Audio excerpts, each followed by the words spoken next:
ከላይ ያለና ከድርን አናግሩት እስቲ ቆስቲ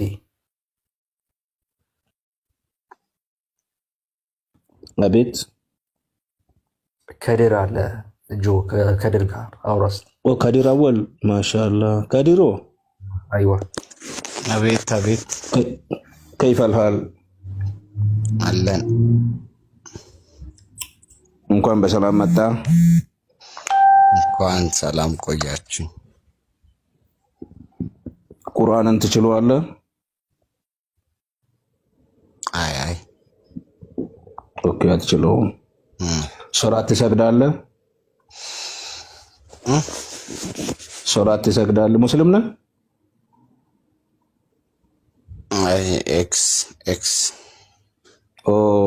ሙስሊም ኦኬ እንደውም ከሱ ጋር አውራ ሲባል እኮ የሆነ ነገር ልጠይቅ ነበርና ለምን ወጣ ከእስላም ኤክስ ሙስሊም ከሆንክ እንደዛ ነው ለምን ወጣ እኔ በኦሪት ሕግ እየተቀጣን ከክርስቶስ ልደት በኋላ ያመጣ እኔ እሱ ነገሮች ሁሉ ግራ ገብቶኝ ባይተዋሮኛለው ኡስታዝ ማሻአላ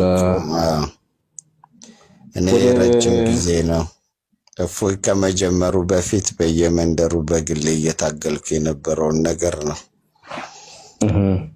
በግሌ ብዙ ለራሴ አምሮ ጥያቄ ሆኑብኝ ነገሮች እንደዚህ አይነት ርዕሶች ሳይመጡ ዘመድ ጓደኞቼ ጋር እንደው ሰላም አለይኩም ይሉኛል ደውለው እንዴት ናችሁስ ምናምን ስል ለምን አልክ ከዚህ በኋላ ከኛ ጋር ምንም ዝምድናና ግንኙነት የለህም ተቋርጧል ምንድነው ከቋንቋ ጋር ምንድነው ችግሩ ብዬ ብዙ ጊዜ ተጋጭቼ ለብዙ አመት የተዘጋጓቸው ሰዎች አሉ ስቲል በጣም ቤተሰቦች በጣም የምወዳቸው ሰዎች እና ይሄ ነገር ደግሞ ከክርስቶስ ልደት ረጅም አመት በኋላ መጥቶ ህጉ ደግሞ የብሉይ ኪዳን ነው የቆረጠ ያረደ ምናምን የሚለው በምህረት የተሻረውን እንትን ነው አሁን ራሱ ቅጣቱ ፌር አይደለም ነው እንኳን የተረዳ ከምህረት በኋላ የመጣው ሊተገብረው አይገባም ብዬ ለረጅም ጊዜ እየተከራከርኩ በግሌ ብዙ ነገሮች ደርሰውብኛል ያው ፎይ ጓደኛዬ ነው ያውቃል ዋው ማለት እንደዚህ አይነት ነገር ውስጥም ኮንስታንቲኖስም ያውቃል ቃልም ያውቃል እና እንደውም ሰሞኑን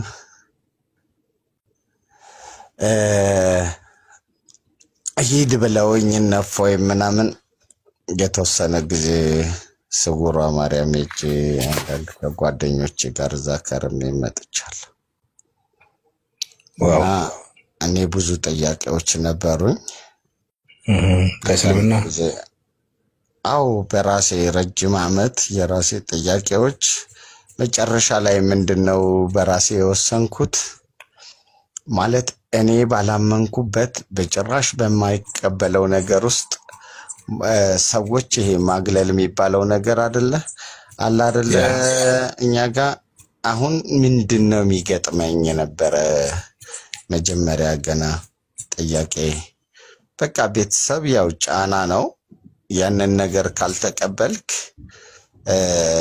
ያው ከቤተሰብ ውጭ ነው በምንም የኢኮኖሚ ድጋፍ ምናምን ሊያደርጉልህ አይፈልጉም መገለል ይደርስብሃል የት ነው የምትቀበረው የቀብር ቦታስ እንደሱ ሁሉ ጥያቄ ብዙዎች ይመጡብሃል አይ እንግዲህ እኔ በቁሜ እየሞትኩ ሞቼ ስለማላውቅ አይሮን ኬር ብዬ የኢኮኖሚ ጥያቄውን በራሴ መፍጨርጨር በቃ ላልጠይቅ ለራሴ ቃል ገብቼ በቃ ያ ነው አሁን እዚህ ጋር ስኖር ቆራጥ ጠንካራ መሆን ያለብኝ እነዛ ሰዎች ያው እዚህ ምንም ነገር ሊረዱኝ አይችሉም ከልጅነቴም ጀምሮ የግድ ደግሞ እኔ መረዳትን ከፈለኩ እነሱ የሚፈልጉት ነገር ውስጥ መግባት አለብኝ። የኔ ደግሞ የራሴ ጥያቄ አለ ከባህልም ከቋንቋም ከብዙ ነገሮች አንፃር እና ባህል እኔ ከባህሌ ከቋንቋዬ ጋር ለምንድነው ከቋንቋዬ ጋር የሚጋጨው? ይሄንን ካላደረክ ይሄንን ካላልክ ያ ማለት ሁላ ወንጀል ሆኖ ለ3 ዓመት ተዘጋግተናል ከአክስቴ ልጅ ጋር። ሰላም አለይኩም ማለኝ ሰላም ነው ወይ እንደነ ከሪሞ ስለው አይ ለምንድነው እንደዚህ ያልከኝ ሁለተኛ አላናገረም ሲለኝ ገላገልከኝ ይሄ ኃጢያት ከሆነ አልኩት።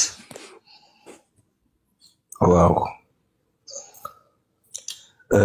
እንኳን ጌታ ረዳ ከማለት ፈልጋለሁ። በመቀጠል ደግሞ አንተ ከጨለማ ከድቅድቅ ጨለማ ወደሚደነቅ ብርሃን ስትወጣ የማይወዱት የጨለማ ሰዎች ናቸው፣ ብርሃኑ ያልተገለጠላቸው ሰዎች ናቸው። እንዳልከው የኦሪት ሕግ አድርግ አታደርግ ነው። ሕግን ደግሞ ማንም ሊፈጽመው ስለማይችል ሕግን ሁሉ ፈጽሞ እኛን ደግሞ ከሕግ በላይ አድርጎን ከጸጋ በታች ሊያደርገን የመጣውን ጌታችን ኢየሱስ ክርስቶስን የልባችን ጌታ የልባችን ንጉስ የልባችን የነፍሳችን አዳኝ አድርገን ስንቀበለው ከምድር የሆነ ሁሉ እንደማይወደን ማውቁ በጣም ጠቃሚ ነው። እኔም ከገፈቱ ቀማሽ ነበርኩና የዛሬ 16 ዓመት ጌታ ኢየሱስ ክርስቶስን እንድግል አዳኝ አድርጌ ሲቀበል እናቴ የመጨረሻ ልጇ ሆኜ ባጠባሁክ ጡቶቼና በተሸከምኩህ ማይጸኔ ይዤሃለሁ ለኔ ስትል ተመለስ ስትለኝ ነው እናቴ አምላክሽ አምላኬ ማለት ነው ጌታችን ኢየሱስ ክርስቶስ ስጋ ለባሽን ብለን እርሱን እንድንክደው ፈቃድ ስላልሰጠኝ ልክደው አልችልም ስላት እንዳዋረድከኝ ተዋረድ ብላኝ ከዛሬ ጀምሮ ሁሴን መባል ልጅ የለኝም ብላ ነው በአደባባይ የካደችኝና ይከብዳል። ወደዚህ ስንመለስ ቁርአኑ አንደኛ የጨለማ መንገድ ነው፣ ጥላቻን ነው የሚያስተምረው፣ ግድያን ነው የሚያስተምረው። የረሱል ሰሃባዎች ደግሞ እርስ በራሳቸው አዛኞች ናቸው፣ በካህዲያን ላይ ደግሞ ጨካኞች ናቸው ብሎ ስለምል እነሱንም የሚያስጨከናቸው ነገር ቢኖር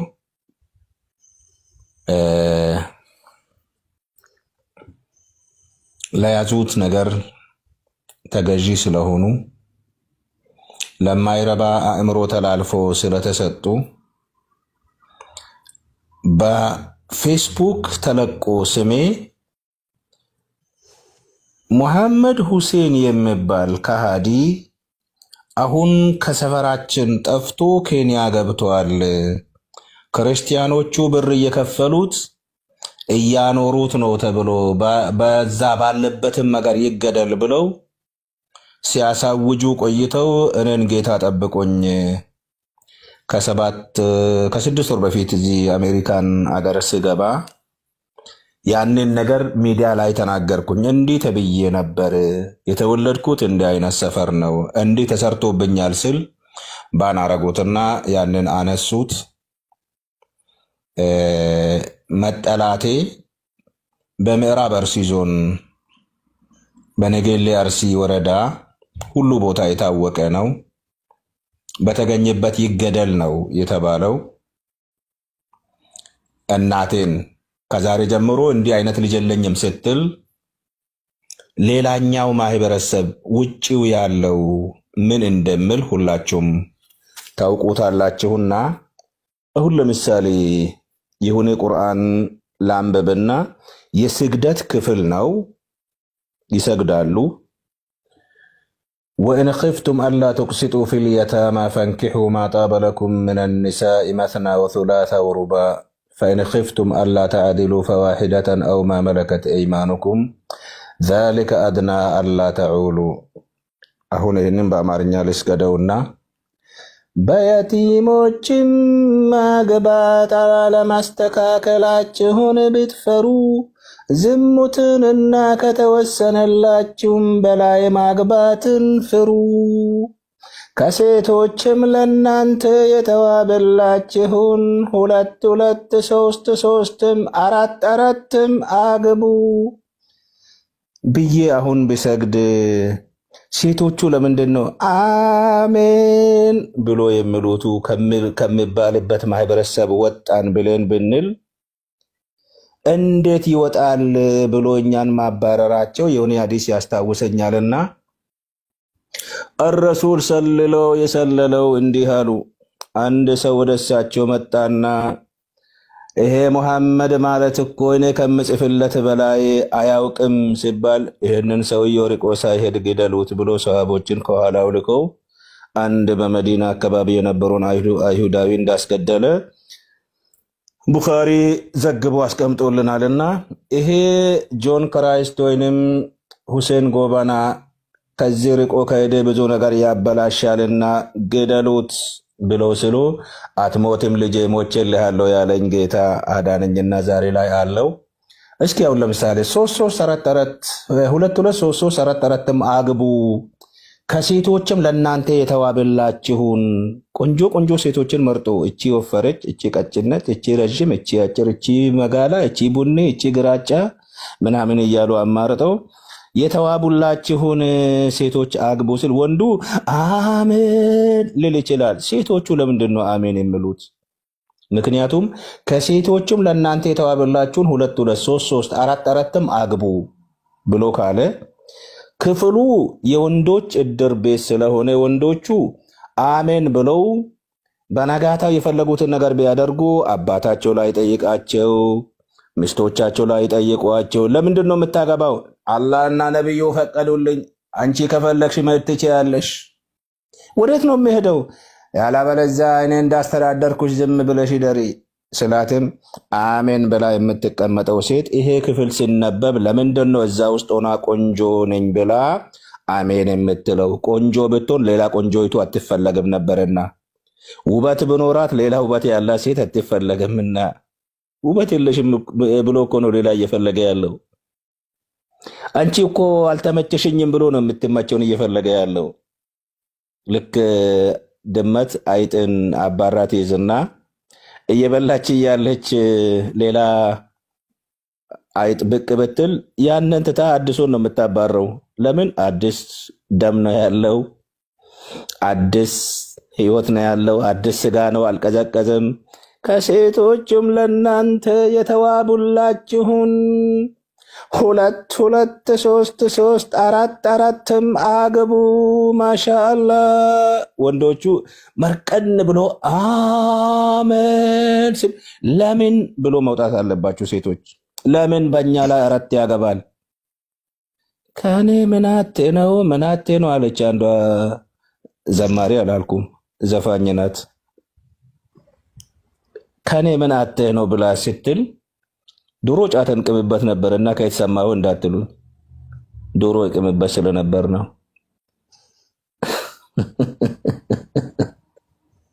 እና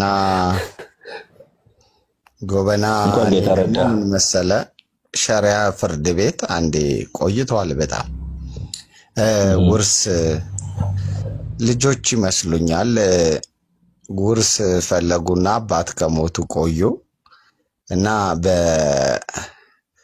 በኢትዮጵያ እንትን ፍርድ ቤት ይሄ የውርስ እዛ የእናት የሴት ድርሻ እኩል ነው መሰለኝ፣ እኩል ነው በህገ መንግስቱ ማለት ነው።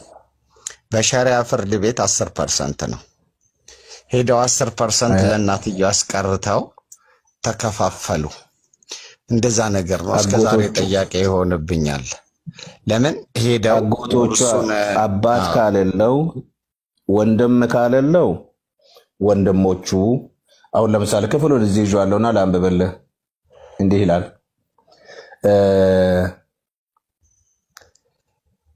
ለርጃል ንስፉም مما ترك الوالدين والأقربين وللنساء نصف مما ترك الوالدين والأقربون مما قل منه أو كثر نصف مفروضا إلنا لو ندوش ملاجوچنا يقرب زمدوچ كتوت نبرت فانتا درشا اللاتشو لسيتوچ ملاجوچنا يقرب زمدوچم كتوت كرسو كان نسو وينم كبزا فانتا اللاتشو سوري የተወሰነ ድርሻ አድርጓልና ክፍያውንም አንድ በአንድ ወደታች ሄዶ ሲያስቀምጥ ሴቷ የወንዱን ቁጥር 11 ላይ ነው ያለው አላህ በልጆቻቸው እርስ በሚከተለው ያዛቸዋል ለወንዱ የሁለት ሴቶች ድርሻ ቢጤ ያለው ለወንዱ የሁለት ሴቶች ድርሻ ሁለት ወይንም ከሁለት በላይም የሆኑ ሴቶች ብቻ ቢሆኑ ለነርሱ ወይንም ሟቹ ከተወው ረጀት ወይንም ድርሻ ከሶስት ሁለት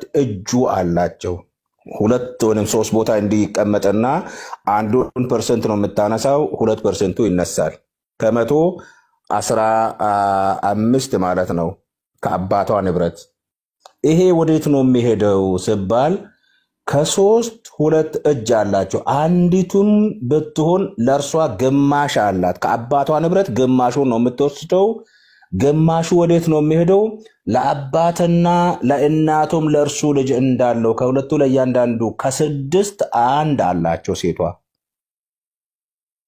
ይሄንን እያነበበች ሴቷ የአባቷን ንብረት በዛሬ እስኪ በ21ኛው ክፍለ ዘመን ሰውየው ልጅ ባይኖረው ሴቶች ብቻ ቢኖሩት ስድስት ቦታ ተከፍሎ ይቀመጥና አንዱን ስታነሳ አምስቱን አጎቶቹና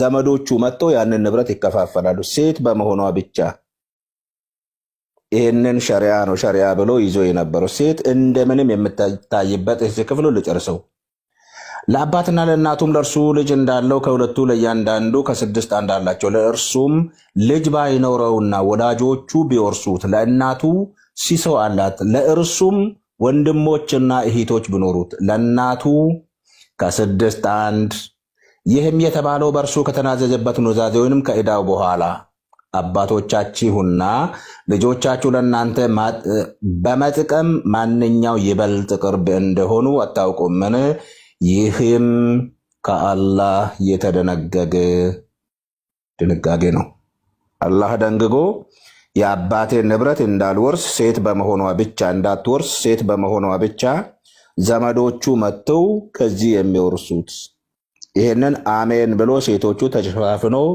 እንተም ብሎ ሲሄዱ ለእናንተም ምስቶቻችሁ ከተውት ንብረት ለእነርሱ ልጅ ባይኖራቸው ግማሹ አላቸው ለእነርሱ ልጅ ቢኖራቸው ከተውት ሀብት ከአራት አንድ አላቸው እናትየው ንብረት አፍርታ ለምሳሌ አሁን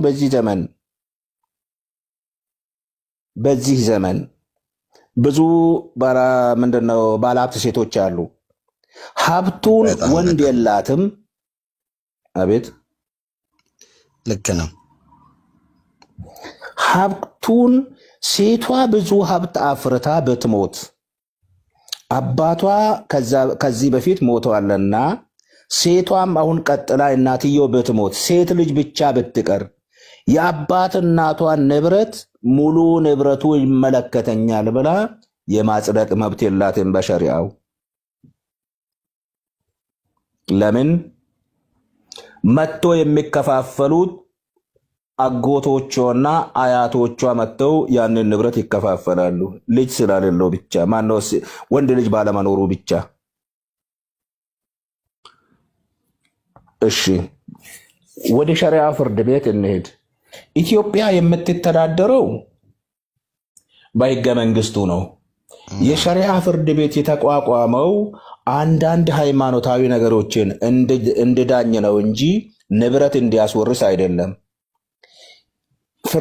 ፍርድ እንዲሰጥ አይደለም ሁኔታውን አማክሮ መክሮ ያልተስማማበትን ነገር ሪፈር እንዲያደርግ ነው እነሱ ግን ሁሉ ነገራችን በሸሪዓው ይዳኝልን ስሉ ሸሪዓችን እኮ እንዲህ ይላል ብለው ሕገ መንግስቱን ትተው የሸሪዓውን ነገር ያስቀምጣሉ እንግዲህ አላህ እስካለ ድረስ ምን እናደርግ ብለው ያልተዋጠላቸውን ነገር ንብረቶቻቸውን ተቀምጦ ይመጣሉ እንኳን ከዚህ ጨለማ እግዚአብሔር አወጣ ወንድሜ አሁንም ደግሜ የምል ነገር ቢኖር እንኳን ጌታ ረዳክ።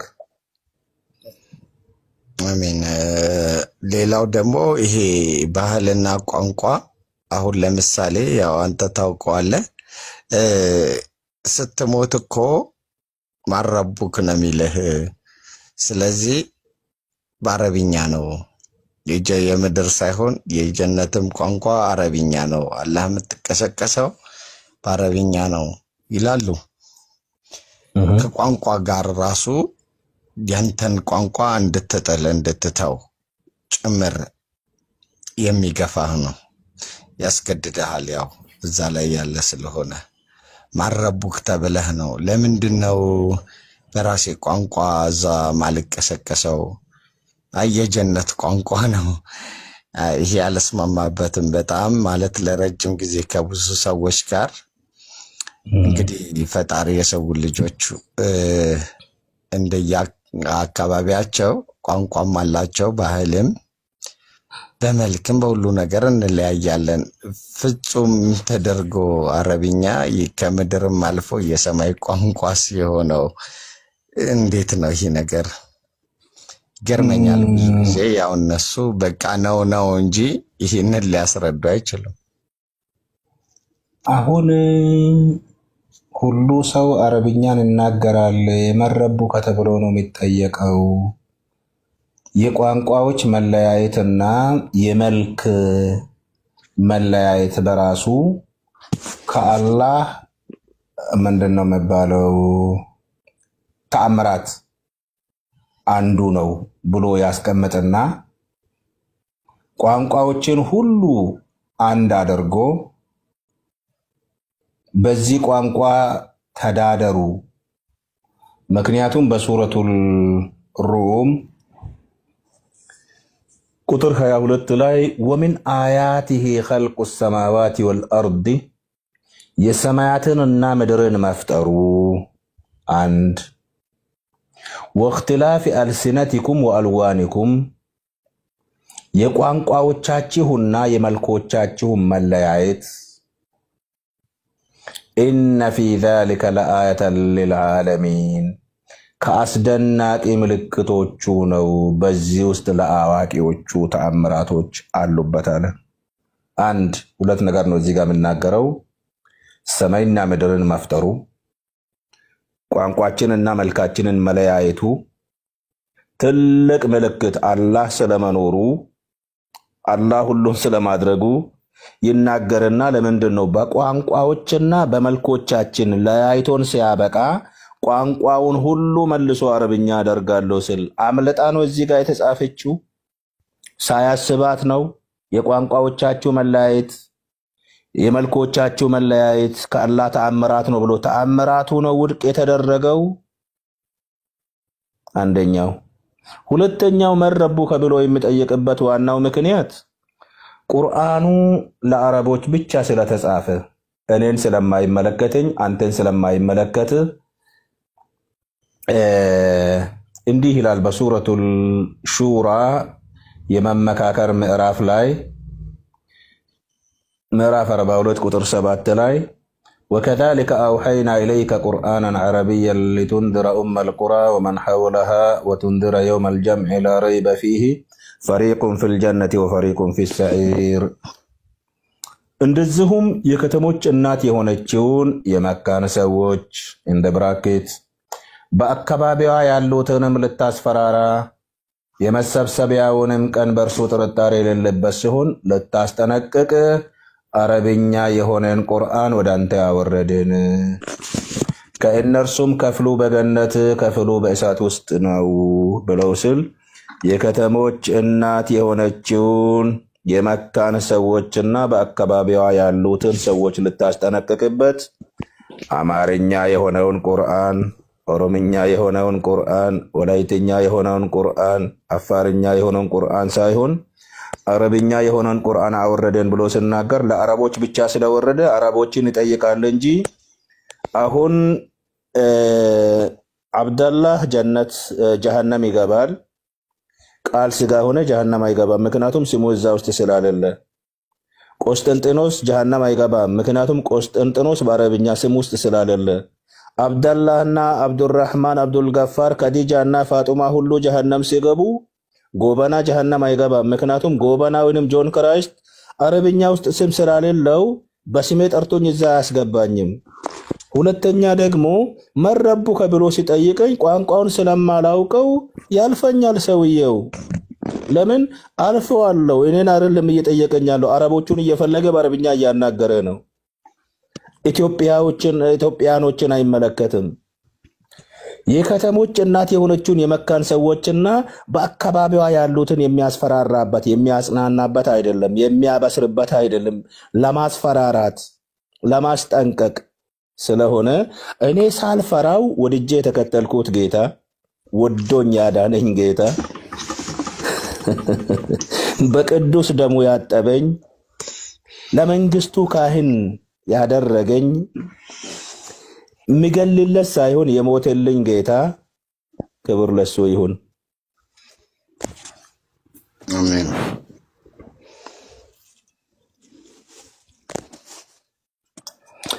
ያ እንዴትስ እኔ ሁለቱንም እችላለሁ?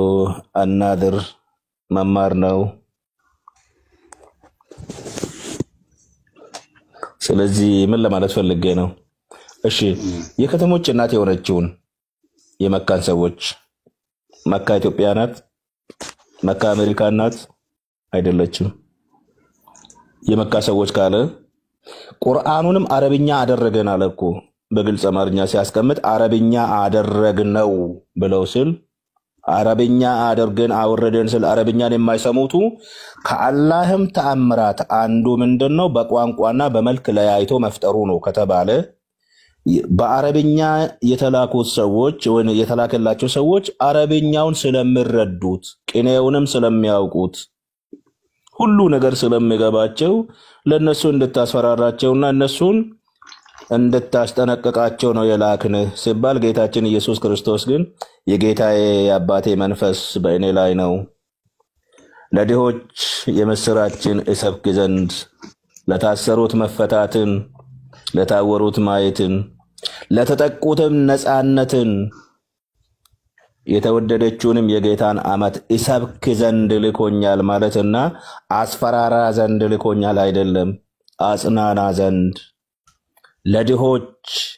የምስራች ድናችኋል ብዬ ለመናገር ተደርጎላችኋል ብዬ ለመናገር በማመን ትድናላችሁ ብዬ ለመናገር ተልክ ያለው ብሎ በስጋ ሰውነቱ በመናገርበት ጊዜ ምድር ላይ ሲመላለስ ምንድን ያለው? የጌታዬ አባቴ መንፈስ በእኔ ላይ ነው። የምስራች ምንድነው? ጉድ ኒውስ እስልምናውስ ለቱንذر ام القرى ومن حولها የከተሞች እናት እና በአካባቢያ ያሉትን ሰዎች ልታስፈራራበት ፈርተን አይደለም ጌታን የተከተልነው፣ ወደን ነው፣ የምስራቹን ሰምተን ነው። ለካስ እኔም አህዛቡ ክርስቶስ ኢየሱስን በማመን መዳን እችላለሁ ብዬ አምኜ ነው የተከተልኩት እንጂ ካልሰገድክ ትቆረጣለህ፣ ትፈለጣለህ፣ ጀሃነም ትገባለህ። ጀሃነም ላለመግባት አይደለም ጌታን የተከተልኩት፣ ህይወት ስለሆነልኝ ነው የሚከተለው። ህይወቱን አሳልፎ ስለሰጠኝ ነው የሚከተለው። እኔ አሁን ለምሳሌ ለመዳን ስራ ክርስቲያን አለመስራቱን የምታዩቱ አንድ አበፀኛ ልጅ አባትየው ሂድና ይሄንን ስራ ብለው እሺ ብሎ ሳይሰራ ቢቀር ልጅነቱ ይሰረዛል?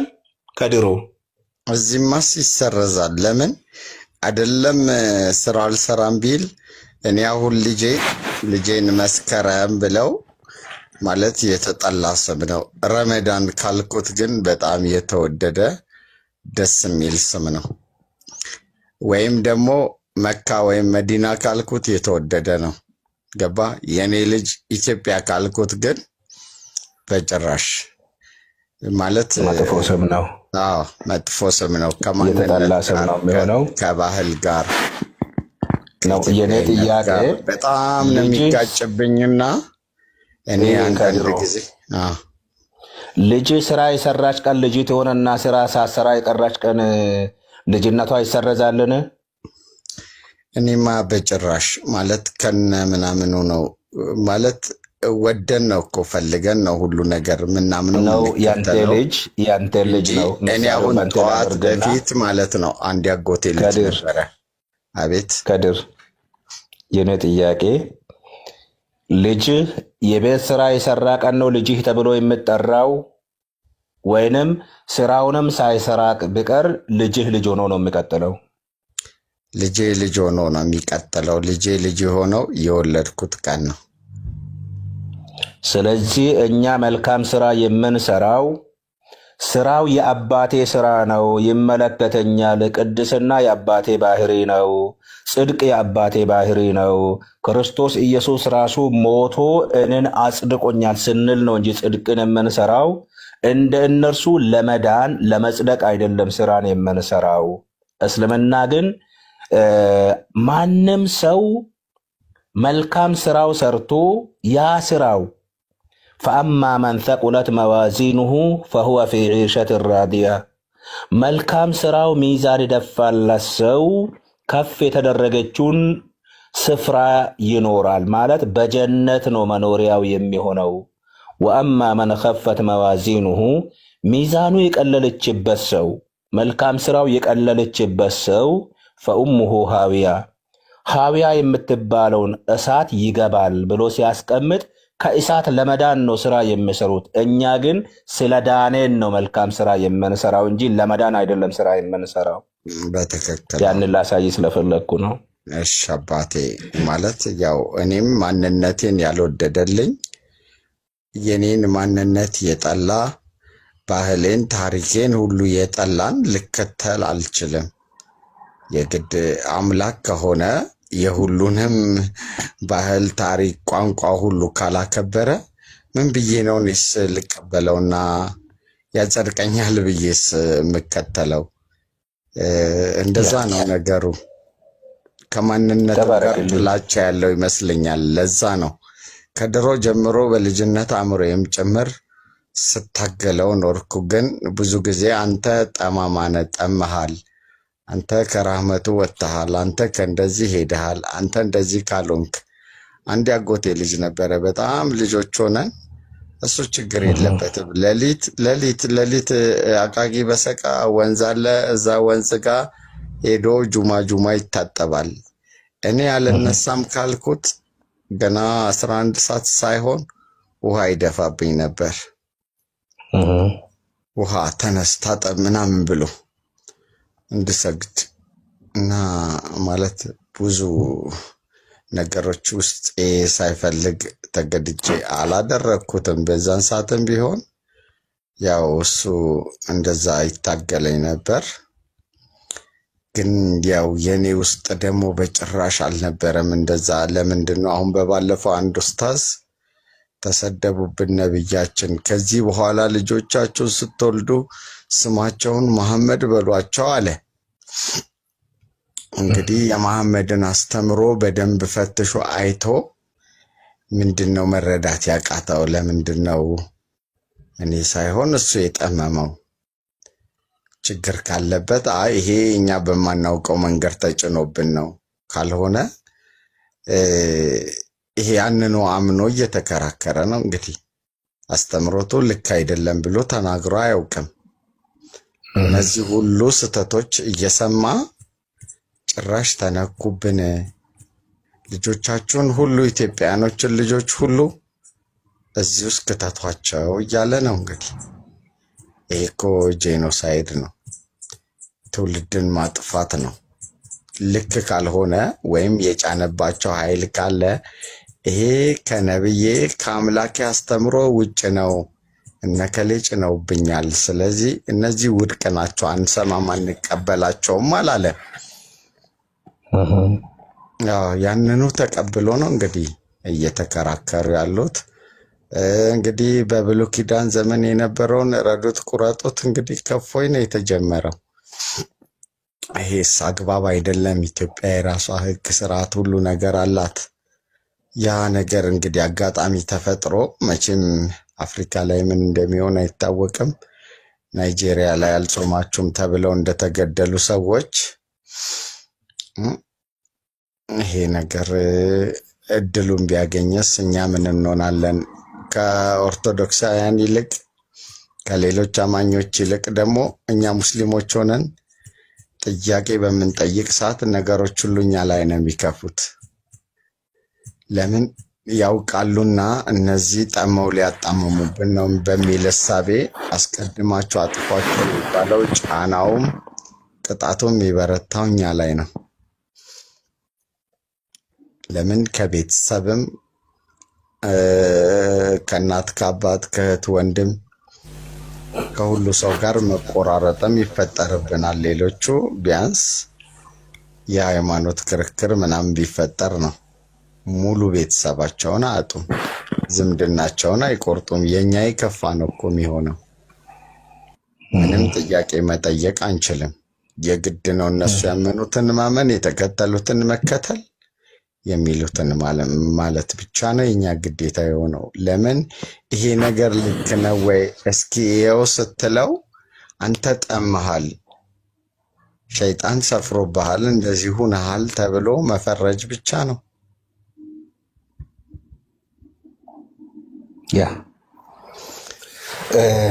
እንዳይጠይቁ የሚከለከለው አላህና ነብዩ አንድ ነገር በፈረዱ ጊዜ አማኝ ሙእመንና አማኟ ሴትና አማኙ ወንድ ከዛ ከተነገረው ነገር ምንም ምርጫ ሊኖረው አይገባም ብሎ ሱራ 33-36 ላይ ተጽፏል። ለምን መጠየቅ እንደማይቻል በቃ ተሰጠ ተቀበል። እናት አባቴ ተገዶ ነው የተቀበሉት፣ አንተም በቃ ያንኑ መንገድ ሄድ ለምን ይሆናል ብለ መጠየቅ አችልም። አላህና ነብዩ አንዴ ደንግጎታል ነው ተብሎ ሲዋሽብን የነበረውና እሰይ መጽሐፉን አንብቦ የተጻፈውን አንብቦ ነው ይገደል የተባለው። እኔ እኮ መጽሐፉንም አልፈልግም እናንተንም አልፈልግም ሃይማኖቱንም አልፈልግም ብዬ በመውጣቴ ብቻ ነው ይገደል የተባልኩኝ። ከሰፈር ወጥቼ ሲንከራተት ከቤተሰብ ተለይቼ 6 ዓመት ሙሉ ሲዞር የነበርኩኝ ማስተማር ሳልጀምር እኮ ነው። እኔ ወጥቼ እንደዚህ በሚዲያ ማስተማር የጀመርኩኝ 2016 ነው። በቴሌግራም እና በዋትስአፕ ነው የጀመርኩኝ 2016 ናይሮቢ ያለው። ከዛን በኋላ ነው ቤተሰቦችንም አግኝቻቸው ከቤተሰቦቼ ጋር ወደዚህ ሀገር የመጣውኝና ከቤተሰብ እስከ መለያየት የደረስኩኝ እኮ ገና ማስተማር ሳልጀምር ነው። ለምን አመለጠን? ወጥቶ ዛሬ መናገራትን ነገር መናገሩ አይቀርምና ሳይርቅ በቅርቡ ሳይደርቅ በእርጥቡ ይላል ያገሬ ሰውና ርቆ ምንም ሳያስተላልፍ እንድቀጭ ነበር ሐሳባቸው። እግዚአብሔር ግን የዛሬን ቀን ያየልኝ ከሁሉ ነገር ጠብቆኝ እግሮችን ከመሰናክል ጠብቆ አይኔን ከእንባ ጠብቆልኝ አጥንቴን ከስብራትና ስጋዬን ከመቆረጥ ጠብቆኝ ለዛሬ ያደረሰኝ ጌታ ስሙ ይባረክና እንደነሱ ሐሳብና ክፋት ዛሬ ምደርስ አልነበርኩም። እፎይ ለዛውም በቪዲዮ ወጥቶ ኑ እንነጋገር፣ ቤታችሁ ለምጣ ቤቴ ትመጣላችሁ፣ ከሆስት ልላክላችሁ ከሆስት ላኩልኝ እያለ ያወራው እፎይ የተጻፈውን አንብቦ ነው። ሳላነብ እኮ ነው ያ ሁሉ ግፍ ይደርስብኝ የነበረውና ስለ ሁሉ አንተም እንኳን እግዚአብሔር አስመለጠ። ሰው ያለውን ይሰጣልና ያለንን ሰላም ስንሰጣቸው እነሱ ምላሻቸው ምንድነው የሚሆነው? ስድብ ነው፣ ዛቻ ነው፣ እንገላሃለን ነው፣ ፊዳ አካያ ረሱላላህ ፊዳ ለምንድነው ፊዳ የምትሆነው? ፊዳ እኮ የሚሆነው በህይወት ላለ ሰው ነው። ፊዳ የምትሆነው ቤዛ የምትሆነው መበጀት ለምትችለው ሰው ነው እንጂ አንድ ለሞተ ለበሰበሰ 1446 ዓመት ለፈጀበት አጥንት እንዴት ፊዳ ትሆናለህ? እኔ አሁን ዛሬ በሞት የእምነት አባቶቻችን አይገቡም አይመለሱም። ምናልባት እገሌን ወደዋለሁ በህይወት እያለ ቤዛ ሆነዋለሁ እሞትለታለሁ በባል አንድ ነገር ነው። ለነብዩ ፊዳ ሆናለሁ አንቺም ሞተሽ እሱም ሞቶ ማእሱ ወደ ኋላ ሊመለስ አይችልምና እባካችሁ ራሳችሁን አታታልሉ ሙስሊሞች እንላለን።